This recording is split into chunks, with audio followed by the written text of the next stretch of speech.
It's Brian Preston, the money guy. We've talked a lot about HSAs. There's a couple follow-up questions to that. Alex says, open enrollment for my job just started yesterday, and we have the HSA option for the first time. So should I lump sum fund or dollar cost average? And then KP kind of followed that up and said, how about who can open an HSA? Like, can anyone open this? He says he has a PPO, health insurance at work. So does he need the high deductible plan? Can you guys just go into a little more detail about like, okay, my employer has this, what's next? Sure. So let's answer the first question. Let's answer the second question first, because it's the easy one. Like, who can do it? In order to be able to contribute to a health savings account, you have to be covered under a high deductible health insurance plan. It will actually say in your open enrollment if this plan is a high deductible plan that is HSA eligible. So that's the answer. Who can do it? Only folks that are covered under a high deductible plan. If you're under a PPO or an HMO or some other type of plan that does not satisfy the high deductible requirements, you cannot do a health savings account. So that's the who can do it. His question is, okay, open enrollment. Should I do it? How do I make that decision? And then if I do it, when it comes to funding, what's the best way to fund it? Yeah. So first, do a risk assessment for your medical needs in the coming year. Because with open enrollment, you get to do this however many windows they have. For most people, it's at least once a year. You get to make this decision, and there's nothing wrong. They actually encourage it.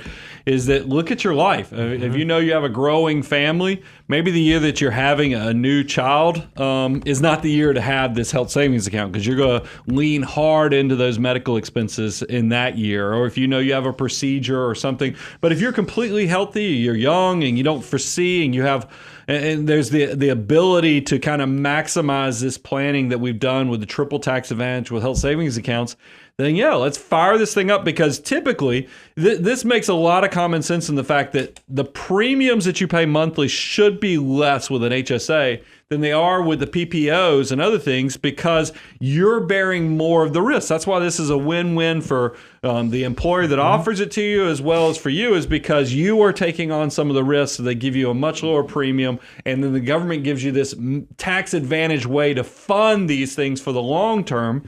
Take advantage of those things, but you should do a self-assessment for sure to make sure that this is the best healthcare decision for the next 12 months, or versus doing one of the more Cadillac versions that covers more but costs more on a monthly basis with the pullouts. Now, Bo, on the funding, I think there's been a big win that's occurred with health savings accounts in the last 2 years, is that some of the big custodians, because it used to be you had to go to these smaller custodians, had to be very specialized and a lot of work. Matter of fact, I've got some residual accounts sitting out there because I was trying to take advantage of what was going on. But now players like Fidelity Investments offer health savings accounts, so you can open these things up and likely look at it on with your app or your login with your other brokerage accounts and other things. But how should you do it? One at once?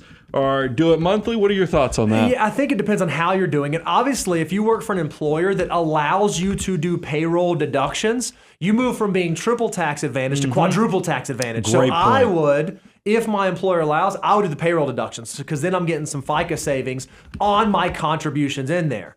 So absent of that, if that's not an option for you, I don't think it really matters a ton one way or the other if you're a lump sum funder at the beginning of the year or if you're a dollar cost averager. There's a Vanguard study that would suggest dollar cost average lump sum investing more often than not comes out on top. Well, if you fund your HSA over the next 10 years and every year you do it in January, you've dollar cost averaged. You've just done it over sort of a wider swath than thinking about it on a monthly basis. I don't know that there is one definitive right answer over the other. I can tell you in 2022, you would have been better off dollar cost averaging than lump sum investing in January. In different years, that is another case. I don't think you have to decide one way or the other. Me personally, I don't mind sharing. I just have mine go in monthly because it's easy. I just set it up, put it on autopilot, let it just start happening and beginning to fund. And I don't think there's anything wrong with that. Well, and but you did spur something I couldn't help but bring up, because it is true. 2022 would have been a great year to dollar cost average, because we're in a bear market. The market's gotten beaten up this year. Because of that, the coming year, haven't funded your HSA yet in 2022 or maybe the beginning of 2023. the wind is blowing the other way. That lump sum could be powerful, but make sure you're not overlooking, because that's saving the Social Security and the Medicare through your employer. If it's an employer provided plan, you want to take advantage of that too, because that's really powerful stuff. It could save you 7.65%, save your employer 7.65%.